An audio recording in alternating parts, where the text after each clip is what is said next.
বাবার অসমাপ্ত কাজ শেষ করলেন তার সুযোগ্য পুত্র নারায়ণ নস্কর।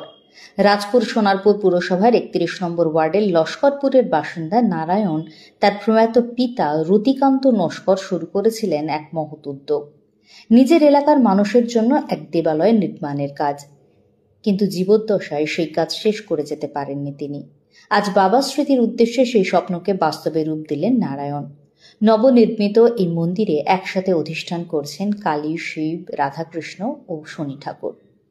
ভক্তিময় পরিবেশে আজ সম্পন্ন হল মন্দিরের শুভ উদ্বোধন। উপস্থিত ছিলেন বিশিষ্ট সমাজসেবী কার্তিক ব্যানার্জি, সোনারপুর উত্তর বিধানসভার বিধায়ক ফিরদৌসী বেগম এবং রামকৃষ্ণ মিশনের মহারাজ লোকেশ্বর নন্দজি।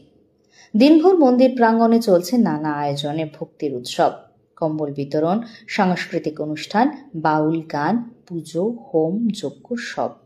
আর রয়েছে ভোগ বিতরণের ব্যবস্থাও।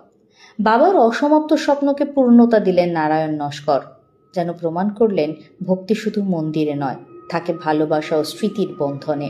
আর সেই বন্ধনই প্রজন্মের পর প্রজন্ম জুড়ে ছড়িয়ে দেয় মানবতার আলো।